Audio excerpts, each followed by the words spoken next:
Sebastián Gesell, para los que no me conocen, ya unos cuantos me conocen, pero para los que no me conocen, mi nombre es Sebastián Gesell.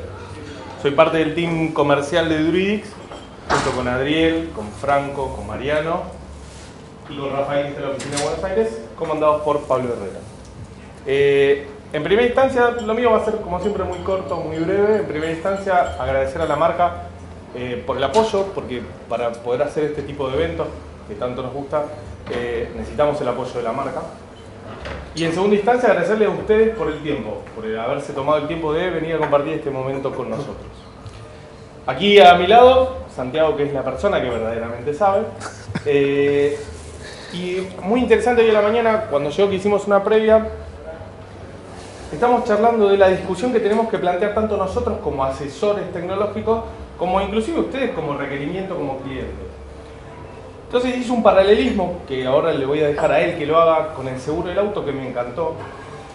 Y que verdaderamente todas las empresas para las cuales nosotros trabajamos tienen un alto índice de probabilidades de que nos ataquen. Es un hecho. Tarde o temprano va a pasar.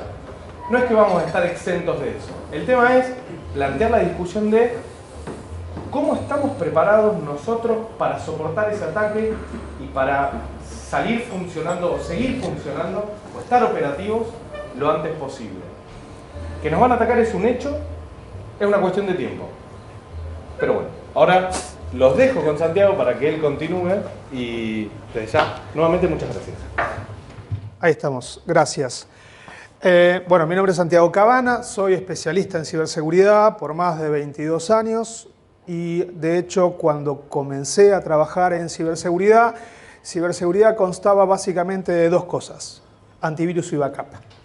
¿Por qué? Bueno, porque algunas otras cuestiones estaban como afuera de seguridad, lo que era un firewall por ahí estaba en el área de comunicaciones y se reservaba de alguna manera estas dos grandes tecnologías, una para prevenir y la otra para recuperarse, como el ámbito de incumbencia. Después resultó que backup volvió a tecnología y en seguridad se multiplicaron los productos o las tecnologías que se utilizan para mitigar el riesgo de un incidente de seguridad.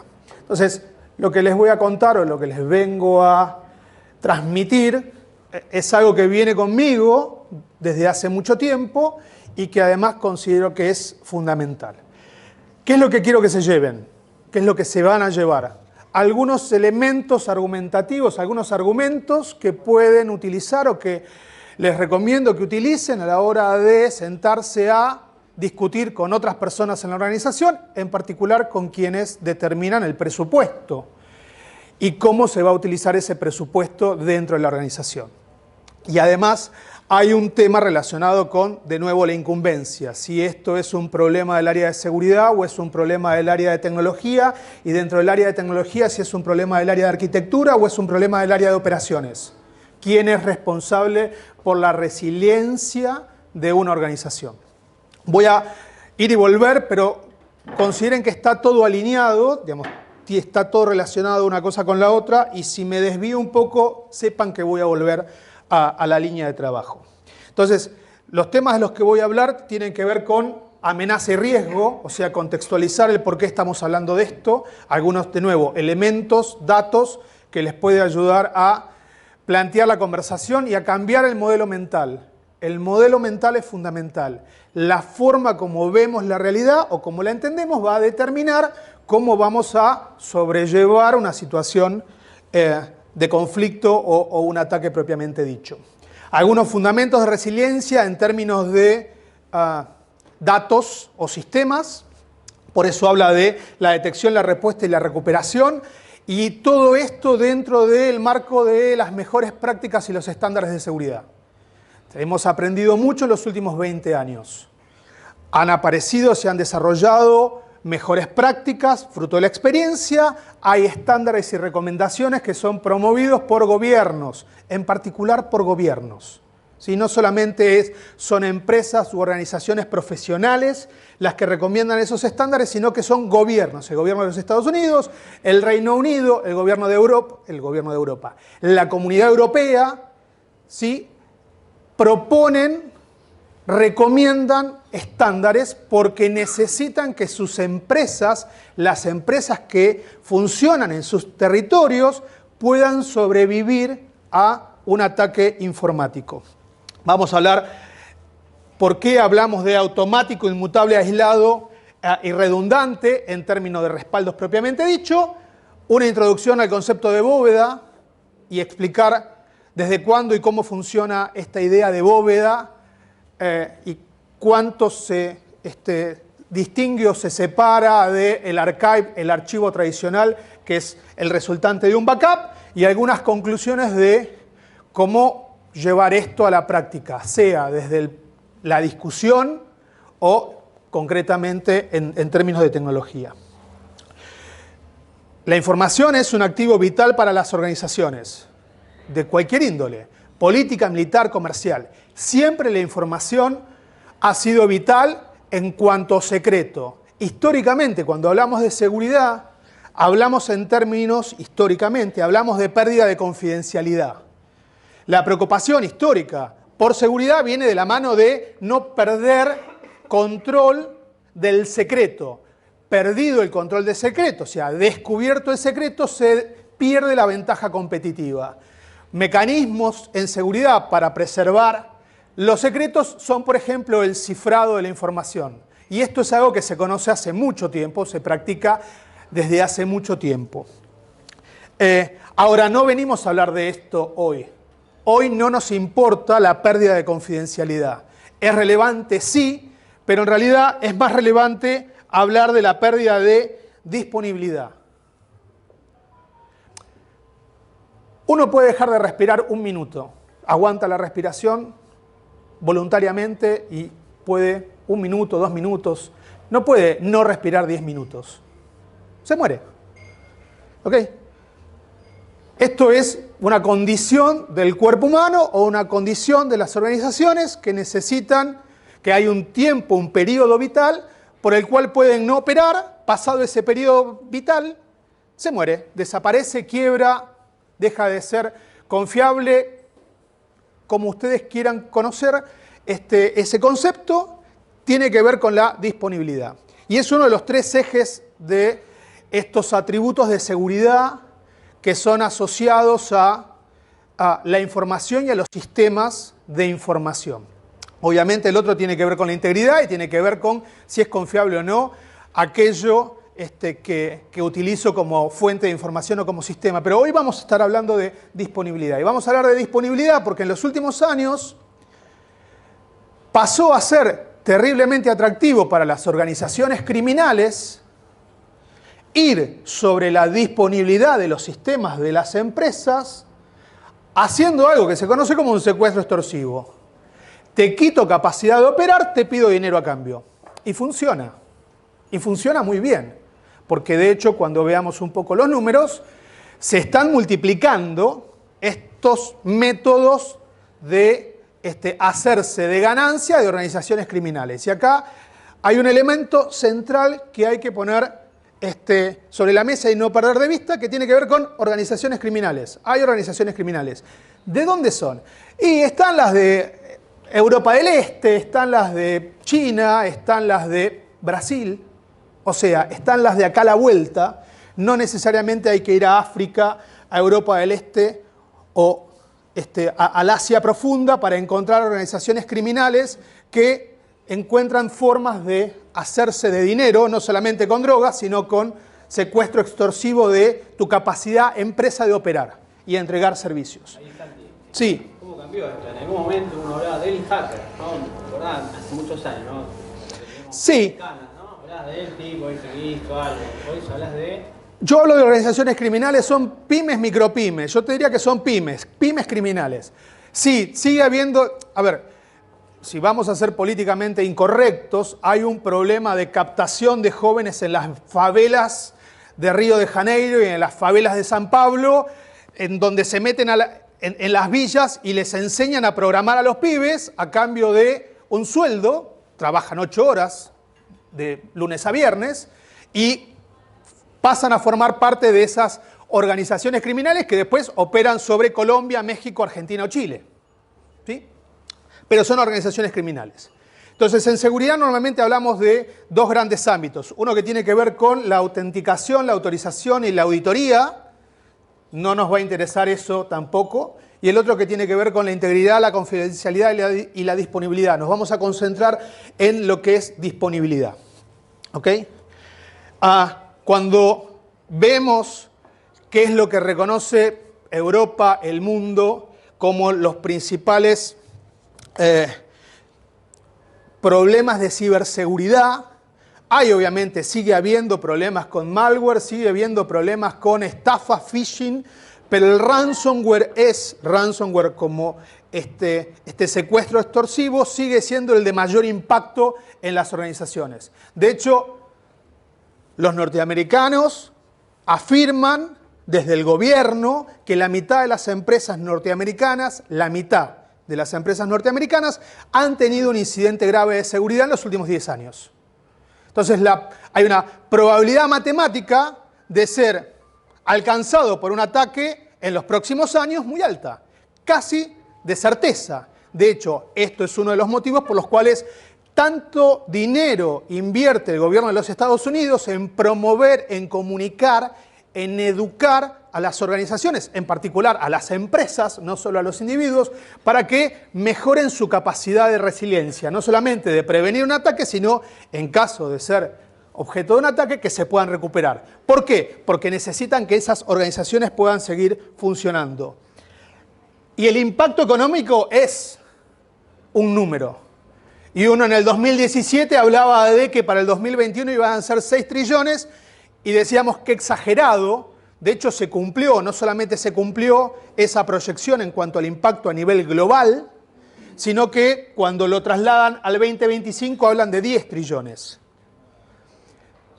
Ahora, acá hay que entenderlo no como lo que le ha costado a las empresas en términos de pagarle a una organización criminal que va sobre ellos, sino el daño total a la economía.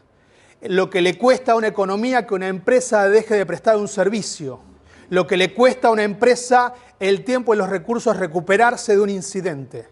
Sumado todo eso, el impacto económico es muy alto. Es como si, y voy a volver sobre esto, fueras por la calle, te chocaran el auto, ¿sí?, para robarte la billetera.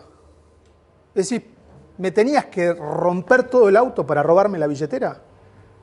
O sea, no solamente perdí la billetera, sino que ahora tengo todo el auto roto. Bueno, ¿por qué? Porque cuando uno ve la relación entre el daño producido por una organización criminal sobre la recompensa que obtiene, es absolutamente asimétrico.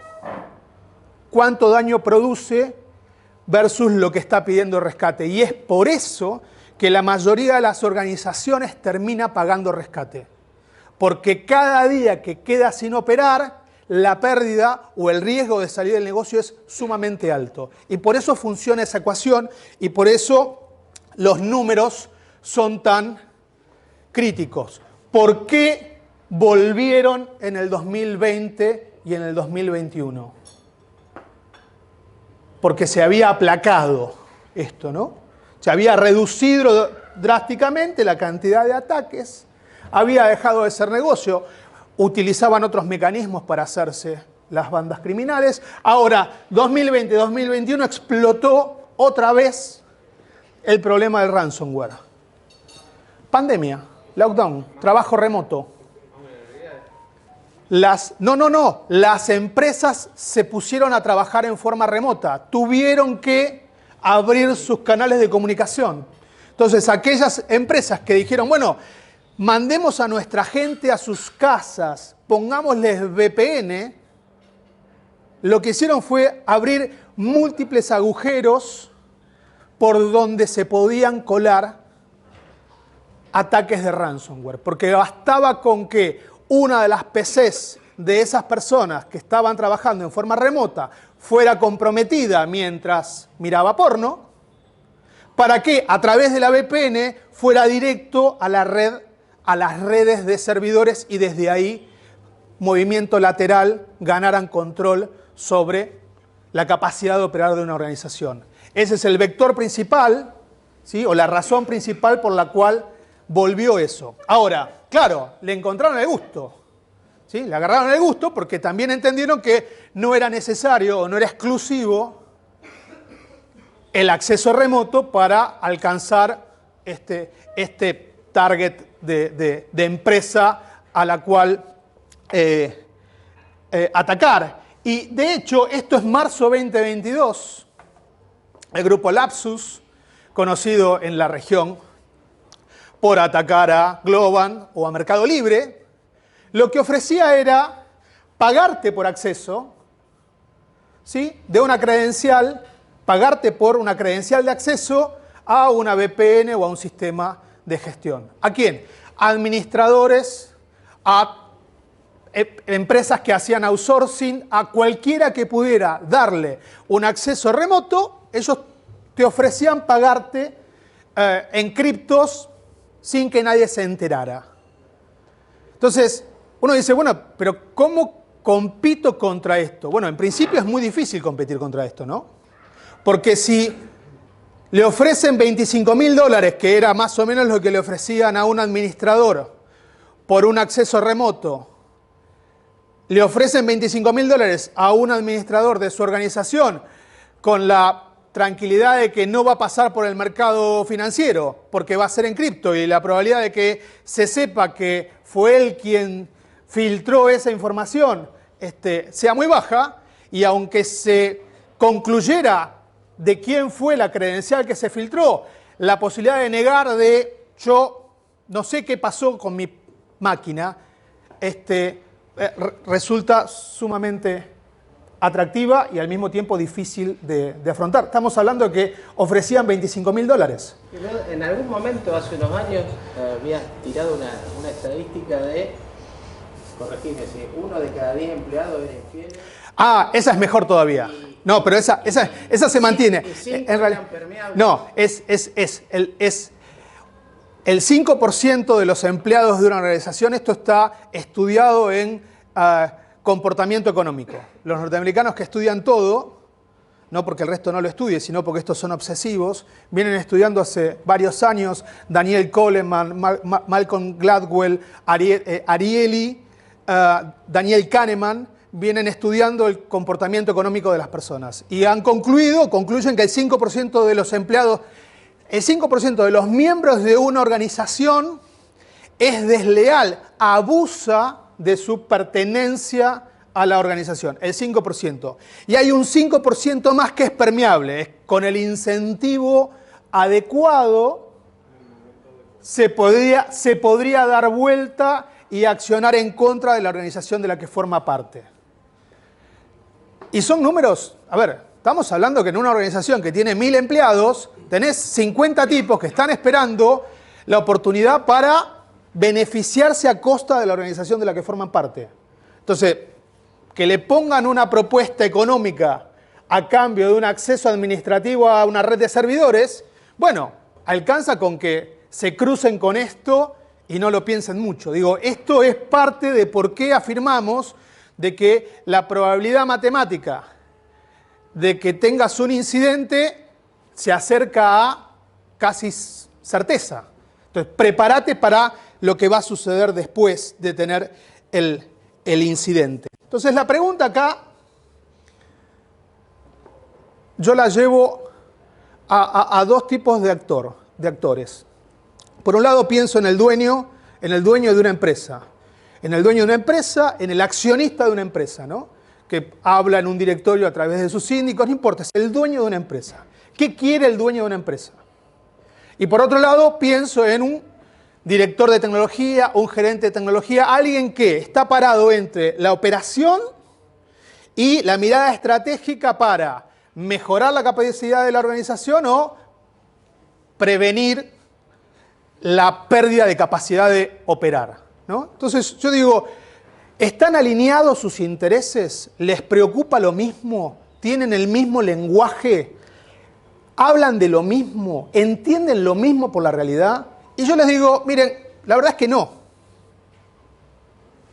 Si yo soy dueño, entiendo que poner plata en seguridad es un gasto, voy a tratar de poner lo menos posible. pero al mismo tiempo quiero que se utilice de la mejor forma posible. Entonces, a quien le doy el dinero, lo estoy poniendo en la posición de asegurarme de que con lo que estoy poniendo no voy a tener un problema. Ahora, no estoy diciendo asegurarme que no voy a tener un incidente. Te estoy diciendo asegurarme de que si tengo un incidente no voy a perder todo lo que puse. No solo el dinero en proteger, sino el capital que puse en esta empresa u organización. Entonces, mi posición como dueño es, bueno, explícame por qué tengo que poner todo esto. La analogía que hacía antes con el auto es, uno paga, yo pago, probablemente ustedes también, o algunos de ustedes pagará, el 5% anual del valor de mi vehículo en un seguro contra todo riesgo. Cuando uno analiza en números finos cuánto destina del presupuesto de tecnología una organización en seguridad, en Argentina está en el orden del 2 al 3%. 2-3%. Las que invierten una bestialidad, 5, 6, 2, 3 empresas. La petrolera, el banco más grande, la siderúrgica y hasta ahí. ¿Sí? El resto está en el orden de 2-3%. Entonces la pregunta es, ¿por qué? Bueno, tal vez porque no están teniendo la conversación adecuada, no están haciendo las preguntas apropiadas y trasladando esas inquietudes a quien decide cuánto dinero hay que poner. Obviamente, cada punto que yo pongo en seguridad es un punto que saco de tecnología o es un punto que yo saco de la ganancia de la organización. No soy ingenuo en ese sentido. La pregunta es si por no hacer la inversión correcta no perdiste todo lo que pusiste. ¿Sí? Y es parte de, y ahora me doy la vuelta, es parte del trabajo del director de tecnología o del gerente de tecnología. Saber si él está durmiendo tranquilo porque fue con el mensaje correcto y llevó la discusión correcta a quien pone la plata. Si lo llevó y no le dieron la plata, bueno, la historia es otra, alguien asumió el riesgo. Pero si no llevó el mensaje correcto, él es en parte responsable si hay un incidente y no se pueden recuperar en ese periodo vital antes de que quiebre la organización. De nuevo, hasta ahora no hablé de tecnología, se puede hacer a pedal, ¿sí? Pero hay que hacerlo. Ya voy a explicar cómo entiendo qué elementos tienen que incluir lo que estoy diciendo. Acá hay dos elementos importantes. Ese 80% que es la diferencia en el costo que tiene recuperarse, 80, 1 es 5 veces más, le cuesta a una empresa que no logra hacer una detección temprana y una respuesta automática a un incidente. De nuevo, ese 5 veces más te puede dejar fuera de la ventana, ¿sí?, de tiempo vital para recuperarte. No es solo costo de dinero, porque esos 23 días, ¿sí?, son los que te pueden dejar fuera del negocio. Si tenés backup de todo, pero estás utilizando la misma estrategia que utilizabas hace 15 años, hoy te quedás fuera del mercado. ¿Sí? Porque hace 15 años es muy probable que pudieras estar 3 semanas sin operar. Hoy no. Porque hoy tu dependencia a la tecnología hace que, cuando digo estar 3 semanas sin operar, es 3 semanas sin operar. Antes tenías un montón de procesos que podías seguir ejecutando mientras volvían los sistemas de facturación o los sistemas que utilizaras para hacer tu negocio. Parte de las tareas que tiene que hacer el responsable de seguridad junto con el responsable de tecnología, porque acá son uno el contrapunto del otro, el responsable de seguridad con el responsable de tecnología, es el modelado de amenazas. El modelado de amenazas parte de cuál es mi negocio, qué sistemas soportan mi negocio, qué podría salir mal. ¿En qué? Bueno, el modelado de amenazas es una práctica que se conoce o que se estandarizó hace varios años, pocos la usan, pero está estandarizada hace varios años, bajo un modelo, no es el único, pero es el más usado, que se llama STRIDE. ¿Sí? que busca precisamente en el qué puede salir mal, esto lo propuso Microsoft en el 2011, en el qué puede salir mal, una de las cosas que plantea es qué pasa si pierdo integridad de los datos. Uno se pregunta, ¿qué le pasa a mi organización si pierdo integridad de los datos? ¿O qué le pasa a mi organización si pierdo la disponibilidad? ¿Y cómo la puedo perder? Entonces, si yo determino que perder la integridad o perder la disponibilidad es grave para mi organización, entonces tengo que saber cuánto tiempo y cómo hago para evitar que ocurra o recuperarme en el caso que ocurra. Esto tiene que ver con el modelado de amenazas y hay que hacerlo. Lo que cambia o lo que yo digo que hay que considerar, hay que poner sobre la mesa es el incidente va a ocurrir. Y detrás hay organizaciones criminales. No es un adolescente que está aburrido, no es un empleado despechado, aunque el empleado despechado puede ser el puente de una organización criminal para alcanzar su objetivo, ¿sí? Despechado o nada, abusivo. Entonces lo pongo dentro de la ecuación y digo, va a ocurrir. Bueno, y si va a ocurrir, ¿cómo prevengo el daño? Contengo para que el daño no sea mayor al que sería si no pusiera esas contramedidas y cómo me recupero cuando efectivamente ocurra. Acá entran a jugar otras tecnologías también. Vamos a ver eso brevemente. Santi, sí. El tema es este cambio mental, ¿no? El que hablábamos. Bueno. Va a ocurrir y me va a ocurrir, ¿no? Va a ocurrir.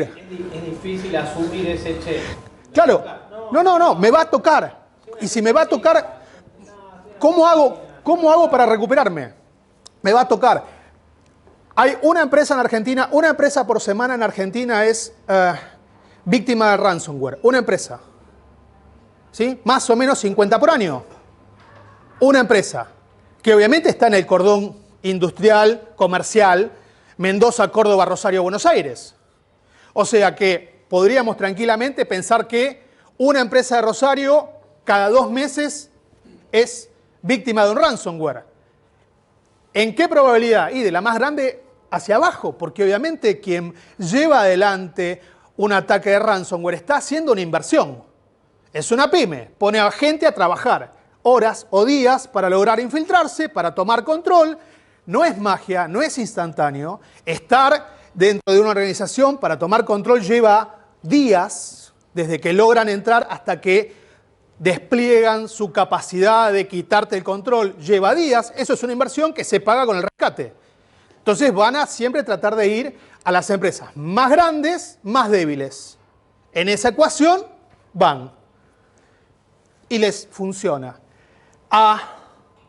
Yo les decía los estándares, el estándar de facto en América, porque los gringos lo promueven abiertamente, es el framework de ciberseguridad. Uruguay, por ejemplo, lo tiene como política nacional, el framework de ciberseguridad del NIST. Por eso, entre otras cosas, hay una versión en español, porque la OEA lo promueve en todos los países de América. Este framework de ciberseguridad tiene subcapítulos o especialidades. Una de esas especialidades tiene que ver con integridad de datos. Utilizo la idea de integridad de datos acá porque disponibilidad está en otro lado y porque para los gringos integridad se resuelve con respaldo o los capítulos más fuertes de respaldo están dentro de la práctica de integridad. Pero yo rescato esto por lo siguiente. No solamente reconoce imprescindible tener sistemas de respaldo, que es obvio, sino lo que no es tan obvio es cómo se asegura el almacenamiento de esos respaldos. O sea, no alcanza con tener backups, sino tiene que estar establecido los mecanismos o las tecnologías para que esos respaldos estén asegurados, no se corrompan o estén de fácil acceso. Porque habrán escuchado en los últimos 2 o 3 años casos en los cuales avanzó un ransomware sobre los sistemas de backup también. Y entonces aquello que creían que era el elemento para poder recuperarse se había vuelto parte de lo que se había comprometido por un ransomware. Entonces esto de el almacenamiento seguro tiene condiciones y hay que establecerlas, hay que identificarlas y establecerlas. El otro punto es que para cuándo o en qué estadio de madurez aparecen las tecnologías de respaldo y almacenamiento seguro. Y acá cruzamos el NIST con el CIS 18. El CIS 18 es la bajada, si quieren, a tierra de lo que propone el estándar. El CIS 18 ahora sí está promovido por organizaciones de profesionales de seguridad. Agrupa en 18 prácticas de seguridad todo lo que tendría que hacer una organización y aparte te dice estadio de madurez básico, intermedio y avanzado. Y noten que plantea el respaldo, obviamente, desde el estadio más básico y recién plantea la automatización de la prueba de restauración en un estadio intermedio en adelante. Está, pero dice, bueno, primero hace todo lo otro antes de pensar en automatizar la restauración. Y traigo esto porque cuando uno piensa en cómo evolucionó del antivirus para acá, las tecnologías de seguridad, uno encuentra que hay una oferta, una diversidad de oferta tecnológica y una diversidad de oferta de empresas, marcas, muy enfocadas en la vertical de proteger.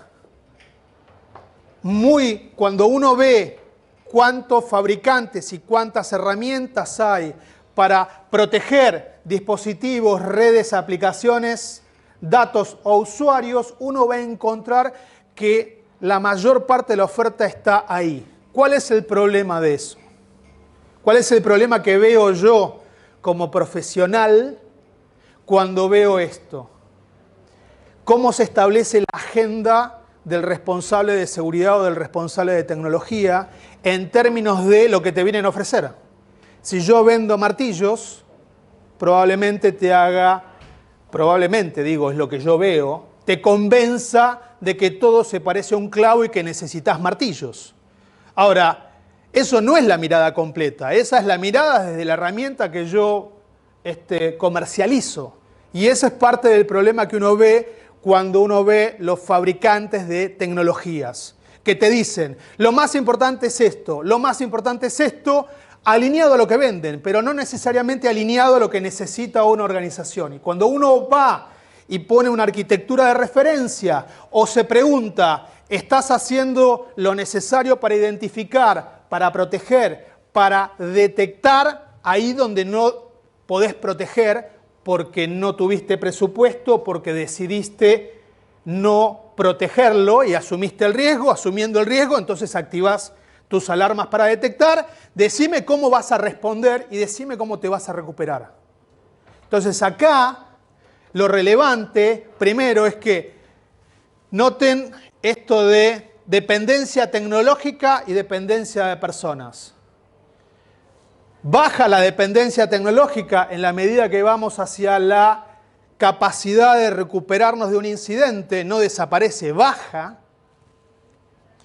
Pero por otro lado, no lo tenemos que ver como algo aislado, sino que tenemos que linkear en lo que es el respaldo hacia atrás y decir, el respaldo funciona o me es suficiente si además yo puedo detectar y responder a un ataque en forma temprana.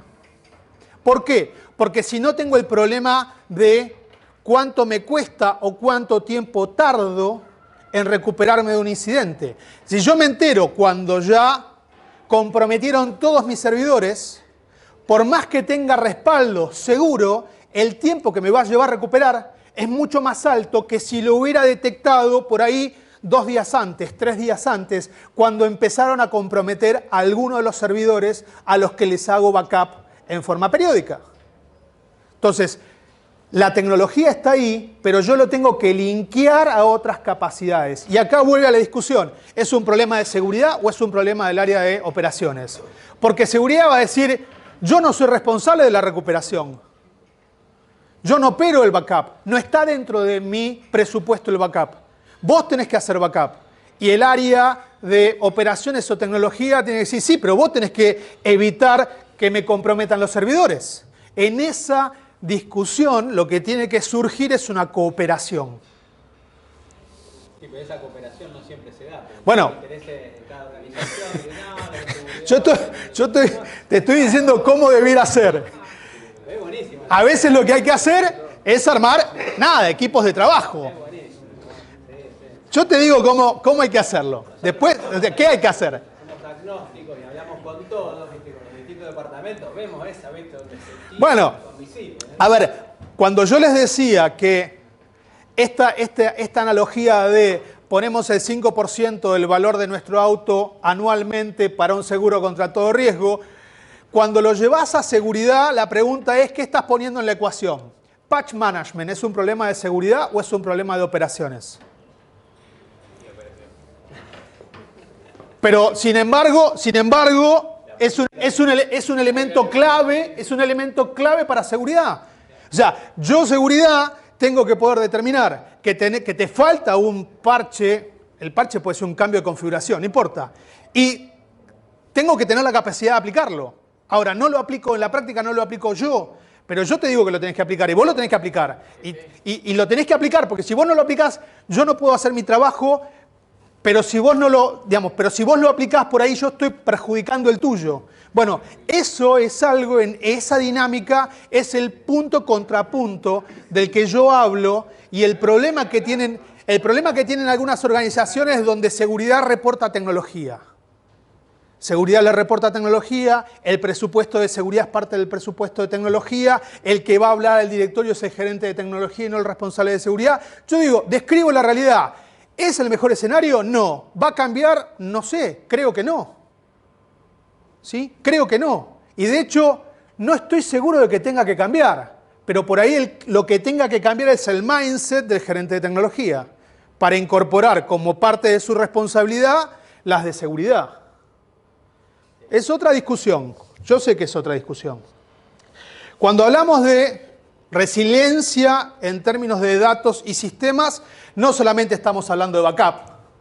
Sí, obviamente, parte de la idea del backup, en los últimos años apareció esta idea de alta disponibilidad, de duplicación, alta disponibilidad, la alta disponibilidad, la posibilidad de que haya espejo, viene desde la época del mirroring de discos, ¿no? Para evitar los casos en los que se te rompía un disco rígido, poder seguir operando con el espejo. Ahora, lo cierto es que cuando se comprometía uno, se comprometía el otro, porque estaban en espejo. O sea, me resolvía un problema, pero solo uno de los problemas. No me resolvía el problema de corrupción. ¿Sí?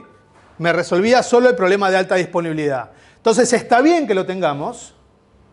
Probablemente muchas organizaciones lo necesiten. Ahora, no resuelve el problema de fondo. El problema de fondo es qué pasa cuando en el modelado de amenaza llamado ransomware, que tiene nombre, de hecho, uno podría identificar todas las tecnologías y todos los procesos que se utilizan hoy para mitigar ese riesgo. En el modelado de amenaza llamado ransomware, la alta disponibilidad es más un problema que una solución, porque te da la falsa sensación de que estás preparado para un problema de disponibilidad. El problema de la protección contra desastres tradicional es el tiempo, porque de nuevo, si yo puedo hacer respaldo de todo, y además lo hago diligentemente, digo, mira, una vez por día, una vez por semana, yo, dependiendo cuánto cambia la información, hago backup total, incremental, diferencial, saco las cintas. Después la pregunta es, ¿cuánto tardo en recuperarme frente a un incidente? También el problema es, ¿cuándo declaro el incidente? Porque yo he visto discusiones que han llevado horas, si no días, vamos a contingencia o nos quedamos y tratamos de arreglar lo que tenemos en producción. Yo les digo, desde seguridad, nuestra opinión es equipo tocado, equipo que se destruye. Yo no pierdo tiempo tratando de arreglar un equipo comprometido, porque no sé hasta dónde lo comprometieron. Porque de pronto, y se va a ver, yo puedo saber que hay un compromiso porque tengo un indicador de compromiso que me da la pauta de que el equipo está comprometido, por eso se llama indicador de compromiso, ¿sí? Pero yo no sé qué no sé. Sé que ese equipo está comprometido. Los indicadores de compromiso muchas veces tienen la forma de una comunicación saliente hacia una dirección IP de comando y control. Digo, hay algo en ese equipo que se está poniendo en contacto con una organización criminal. Es uno de los indicadores de compromiso. El otro indicador de compromiso es un archivo que reconozco por su hash. ¿Sí? Ese archivo, alguien modificó un archivo de mi sistema o de mi aplicación, o es un script o es un ejecutable, lo reconozco porque comparo el hash. Cuando hay indicadores de compromiso me suelen dar una lista de archivos por sus hashes, y entonces lo que busco son sus hashes. No el nombre del archivo, no la extensión del archivo, sino el contenido del archivo. ¿Sí? Y eso me permite determinar si ese servidor está comprometido o no. Tengo que tener la capacidad de barrer todos los servidores y hacerlo periódicamente, ¿no? Cada vez que hay el informe de que hay un ataque de un nuevo ransomware o que un ransomware cambió su metodología, aparecen estos indicadores, yo tengo que tener la capacidad de ir a todos mis servidores y ver si esos indicadores están presentes. Ahora, si yo descubro que hay un indicador presente en un servidor, lo tengo que romper. O sea, debería romperlo y recrearlo. Eso, bueno, pero lo que digo es, entra, hablando de modelos mentales, entra a jugar algo que no les debería llamar tanto la atención, que es esta idea de efímero. Algo que yo puedo destruir y recrear. Viene con las tecnologías ágiles, viene con la elasticidad, viene con el cloud. Amazon lo propone, ¿sí? Como inclusive mecanismo para aplicar parches. Te clono el servidor, aplico el parche, destruyo el otro. Esta idea de efímero, lo puedo destruir. Entonces, si lo puedo destruir, puedo ir a la versión de hace una hora antes de que se comprometiera. Porque yo detecté el cambio y entonces vuelvo atrás. Pero el volver atrás no es un rebobinar, es destruyo y levanto una imagen nueva. Y va a ser parte de lo que vamos a estar hablando cuando hablamos de qué se propone o qué alternativas tecnológicas tienen para el on-premise, porque para el cloud ya lo vimos. De hecho, les acabo de decir cómo se hace en el cloud. La pregunta es cómo hacer eso mismo en el on-premise. Y entonces tenemos que tener la capacidad de identificar si hay un caso de compromiso, pero que el compromiso no llegue a las copias, y por eso hablamos de copias inmutables. Y entonces vamos llegando un poco a esto de qué se necesita para lograr resiliencia. Bueno, por lo pronto respaldo. Un respaldo frecuente. Cuanto más frecuente, cuanto más cerca del momento del cambio, mejor. Si tengo una base de datos, probablemente necesite hacer respaldo 4 veces por día. Si tengo un servidor de archivos, tal vez con una vez por día o una vez cada 2 días sea suficiente, dependiendo que tenga que respaldar la frecuencia con lo que tenga que hacerlo. Pero al mismo tiempo yo digo, tenés que poder sacar eso del circuito. Lo tenés que poder sacar. Hay distintas formas de sacarlo. Si lo haces en cinta, sacás la cinta. O sea, ojo con esto, nos hemos acostumbrado a usar librerías, ¿sí? Robots, y entonces tenemos en un dispositivo las cintas de todo el año. Ojo, porque los ataques de ransomware tienen la inteligencia como para operar sobre un robot de cinta y comprometer todas las cintas de un robot. O sea, porque precisamente lo que son mecanismos avanzados para comprometer infraestructura. Entonces, cuando hablamos de sacar, llevar a un lugar seguro, probablemente estemos incluso hablando de remover de las librerías o de los robots esas cintas, o físicamente marcarlas como inalterables, que se puede hacer. Entonces hablamos de que tiene que ser automático y tiene que ser continuo. ¿Por qué continuo? Lo vamos a ver ahora, pero si yo tengo capacidad para detectar cambios, y dentro de esos cambios detectar si son cambios legítimos o no, o son cambios frutos de un indicador de compromiso, de un ataque, yo quiero retroceder al momento anterior al hecho, al suceso de la modificación. Y además lo quiero hacer en conjunción con evitar de que vuelva a producirse el compromiso. No tengo que hacer las dos cosas. Es como que por un lado tengo que cerrar un puerto y por otro lado tengo que rebobinar una cinta. Ambas cosas tienen que suceder de manera coordinada. Acá de nuevo, el área de operaciones con el área de seguridad tiene que trabajar en conjunto.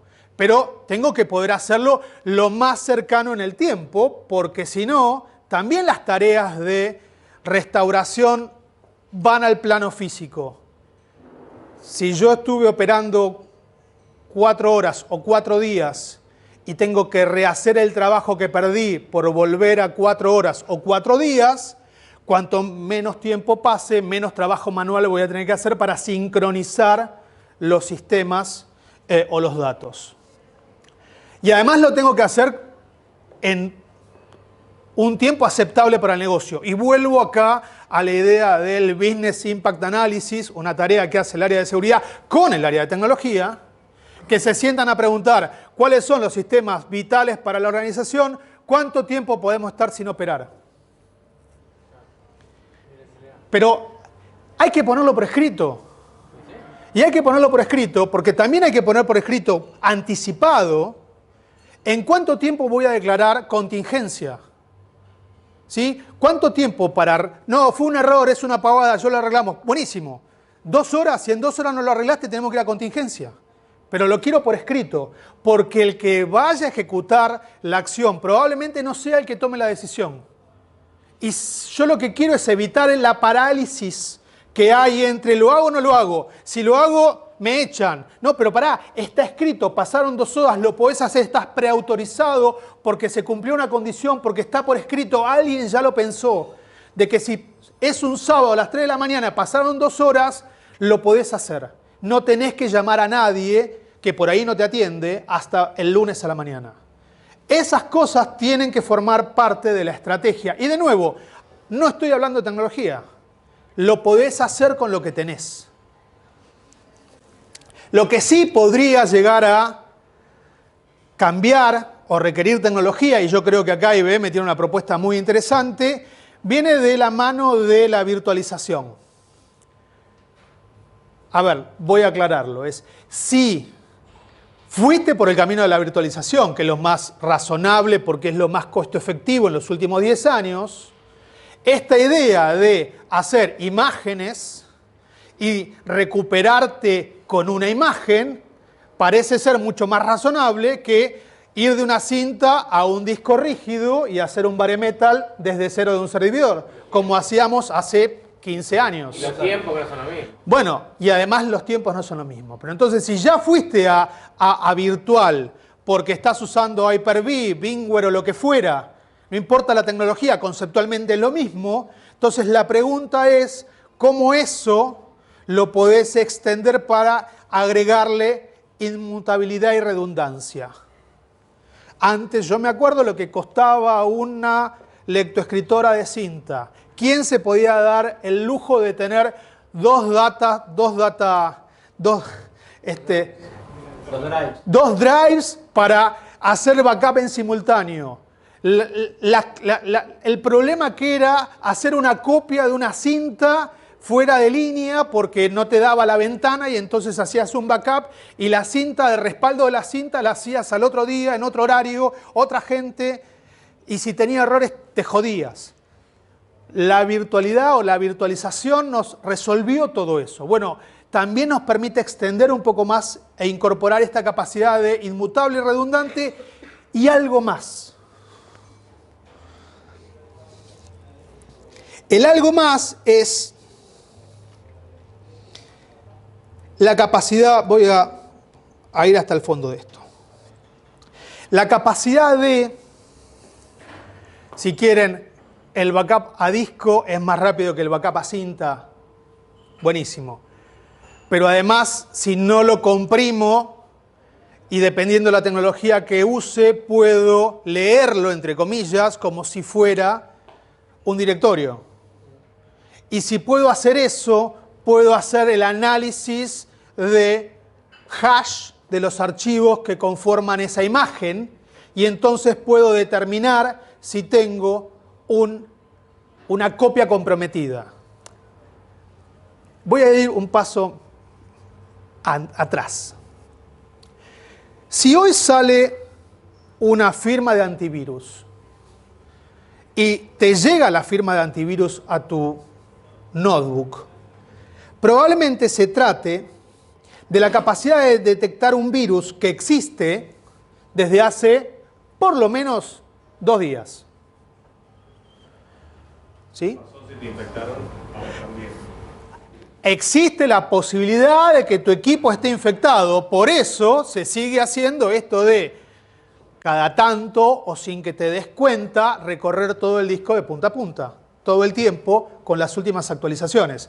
Esto mejoró, yo me acuerdo en el año 2003, el paper que yo preparé para el SANS hablaba de que tardaban entre 7 y 14 días, dependiendo del fabricante y dependiendo del caso, para actualizar sus firmas de antivirus. Hasta el año 2000 te los mandaban por correo en disquete. Digamos, entendamos. Me contaron de eso. Yo no lo vi, Bueno, yo lo vi. Yo lo vi. Pues Norton te mandaba los disquetes una vez por semana, una vez por mes en realidad. Una vez por mes te mandaba los disquetes con las actualizaciones. FPRO también. Bueno. Era un chiste.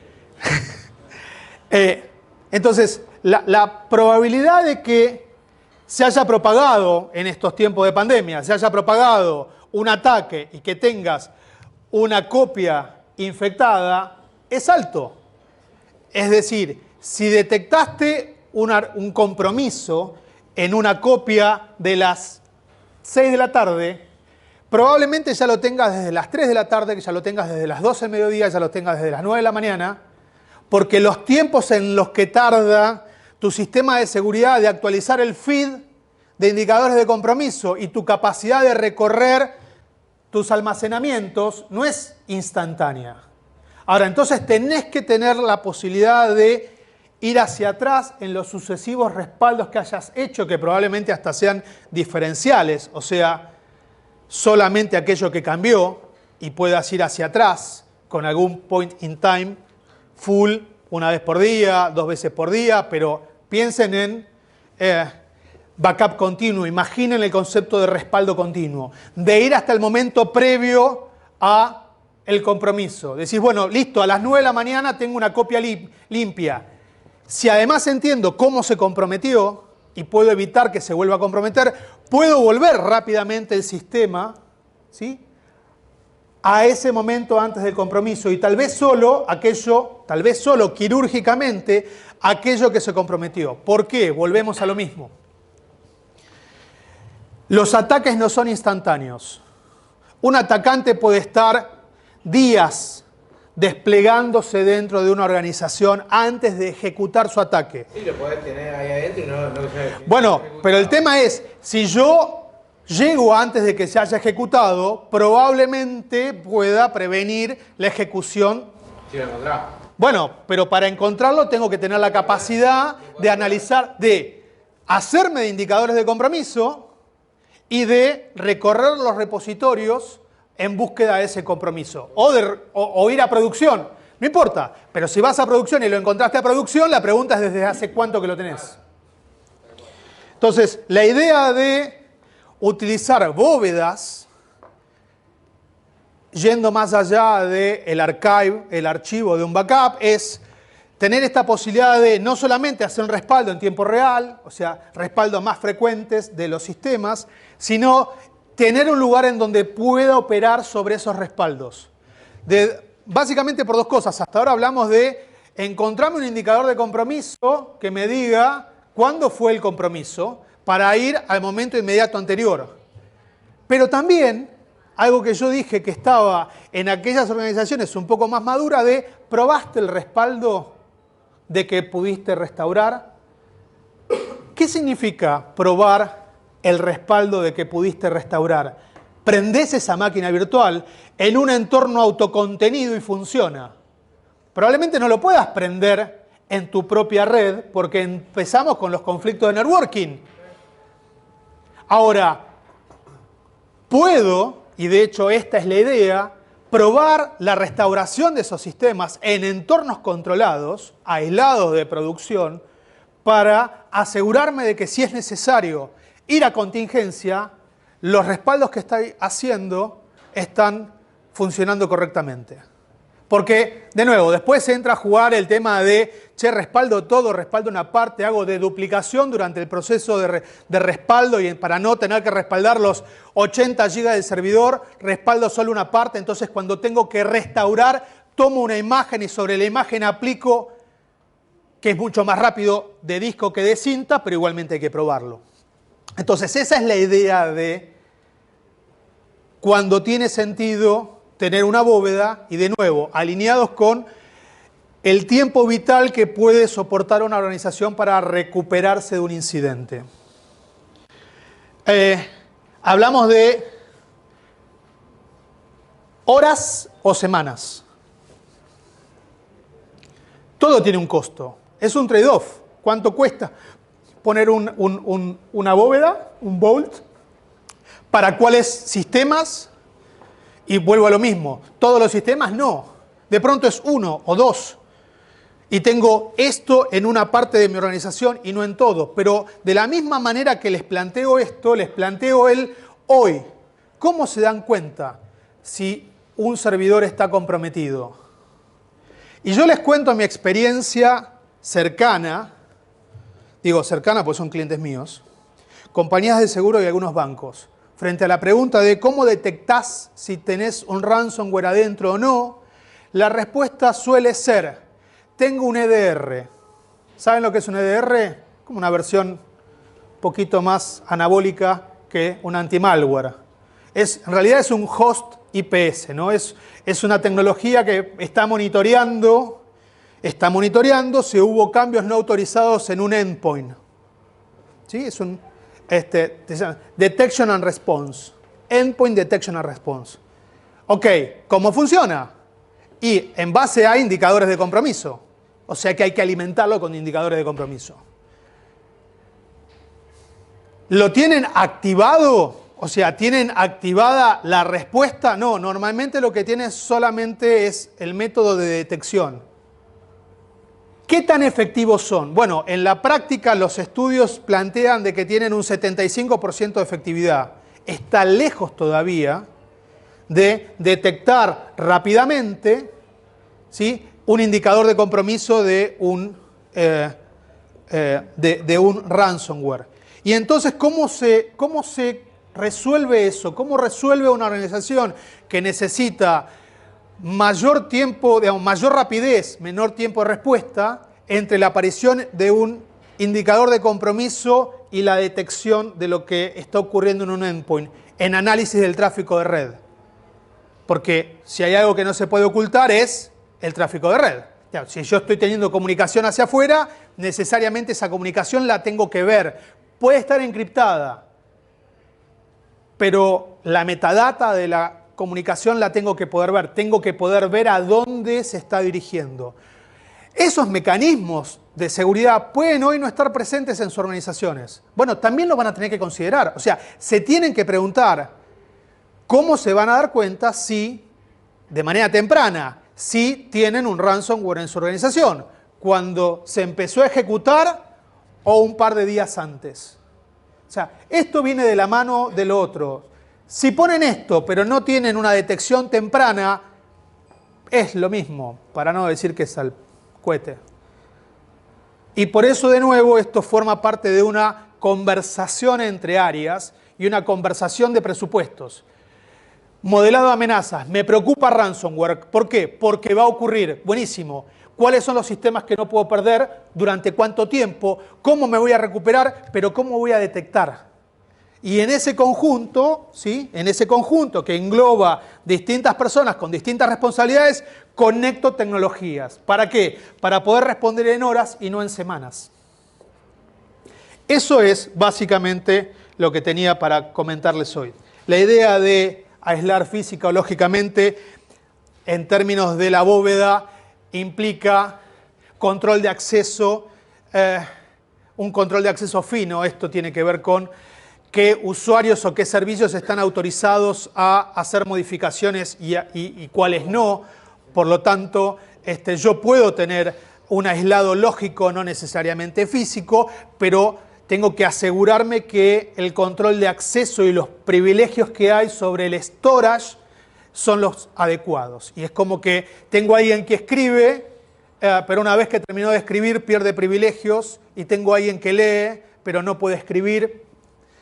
Se puede hacer, y de hecho el Cybervault de IBM lo tiene incorporado, y es la alternativa a separar físicamente el almacenamiento seguro. Y con esto cierro. El camino hacia la bóveda tiene que tener backup.